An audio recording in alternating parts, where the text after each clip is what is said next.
സത്യം പറയാം. നല്ല മൂവിയായിരുന്നു, എനിക്ക് ഇഷ്ടപ്പെട്ടു. അടിപൊളിയായിരുന്നു. കോമഡി ഒക്കെ ഉണ്ടോ? കോമഡി ഉണ്ട്. First half full comedy, second half sentiment and emotional ആയിരുന്നു. അടിപൊളിയായിരുന്നു, എനിക്ക് ഇഷ്ടപ്പെട്ടു. നമ്മുടെ ഒരു കോമഡി ക്യാരക്ടർ ഉണ്ട് അമ്മാവന്റെ. അടിപൊളി അടിപൊളി. ഞാൻ നിമിഷം പറഞ്ഞിട്ടാണ് വന്നത്. പുഷ്പാകതന്റെ ഒന്നാം സൗകര്യം മറിമാതിരി ഉണ്ണിച്ചേരനാണ് നായകൻ. ഉണ്ണിച്ചേരൻ അതിൻ്റെ അകത്ത് ഇരിക്കുന്നു. പുള്ളി ആകെ ഒരു ഫീലിൽ ഇങ്ങനെ ഇരിക്കുകയാണ്.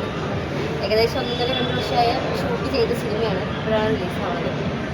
എല്ലാവരും കാണുന്നുണ്ടാവും. അമ്മാവന്റെ ക്യാരക്ടർ ആരാ? പേര് പറഞ്ഞുപോയി. അടിപൊളിയല്ലേ? അടിപൊളിയായിട്ടുണ്ട്. എല്ലാവരും കോമഡിയിൽ കുറേ സ്കിറ്റൊക്കെ ചെയ്ത ആൾക്കാരാണ്. മയം അങ്ങനെ അതിനകത്തുള്ള കുറച്ച് ആൾക്കാർ. നല്ലൊരു എൻഡിങ്ങും വളരെ ഫീൽ ഗുഡ് ആയിട്ടൊരു മൂവിയായിരുന്നു. നല്ല എൻഡിങ് ആയിരുന്നു. ഫസ്റ്റ് ഹാഫ് നല്ല കോമഡിയാണ്. പിന്നെ എന്താണ് മൊത്തം ഈ വയനാടത്തെ ആ ഒരു ഭംഗിയൊക്കെ ഷാപ്പും അടിപൊളി അല്ലെങ്കിൽ കാരണേ.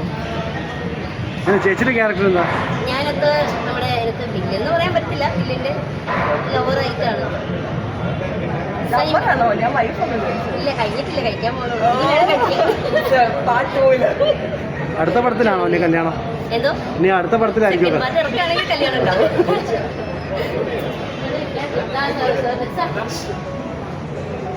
അദ്ദേഹത്തിന്റെ പാർട്ണറായിട്ട് അദ്ദേഹമാണ് പ്രൊഡ്യൂസർ. എന്താണ് സാർ പ്രൊഡ്യൂസർ സാറിന് നമ്മളെ പടത്തെ കുറിച്ച് പറയാൻ? എന്നെ സംബന്ധിച്ച് പറയുമ്പോൾ എനിക്ക് വളരെ ഇഷ്ടപ്പെട്ടു. കാരണം ഒരു ആദ്യമായിട്ട് എടുത്തൊരു ഫിലിമാണ് ഞാനത്. എൻ്റെ അടുത്ത ഫിലിം വരാൻ പോകുന്നുണ്ട്. ഇതിൻ്റെ ഒരു പ്രതികരണമൊക്കെ അറിയണം. എല്ലാവരും ഇനി കാണണം എന്നുള്ളതാണ് എൻ്റെ അഭിപ്രായം. എല്ലാവരുടെ അഭിപ്രായങ്ങളെ ഞാൻ പ്രതീക്ഷിക്കുന്നു. Okay, thank you. സിനിമയുടെ പേര് മറക്കണ്ട, പുഷ്പാങ്കതന്റെ ഒന്നാം സ്വയം.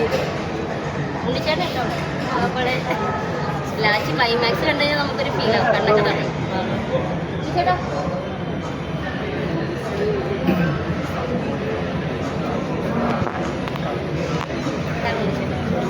ചേട്ടൻ തകർത്ത് അഭിനയിച്ചു.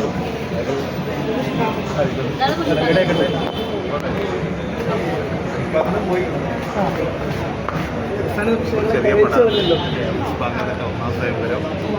പിന്നെ പ്രധാന വേഷം ചെയ്തിട്ടുണ്ട്. കുടുംബബന്ധങ്ങൾ, അതുപോലെ തന്നെ ഒരു നാട്ടുപുറത്തെ ഒരു സിനിമ ചെയ്തത്. 2 വർഷം അപ്പോൾ ഇറക്കിയിട്ടുണ്ട്. അപ്പോൾ പിന്നെ എല്ലാവരും കുറേ ആളുകൾ ഉണ്ടായിരുന്നു. ഇഷ്ടമായി എന്നാണ് പറയുന്നത്. ശരിയാണ്. നമ്മുടെ ഒരുപാട് കലാകാരന്മാരെ ടെലിവിഷൻ രംഗത്തിൽ സിനിമ രംഗത്തിൽ പുതിയ ആൾക്കാരെ പുതിയ ആൾ തന്നെയാണ് പടം. അത് ഈ ഏപ്രിൽ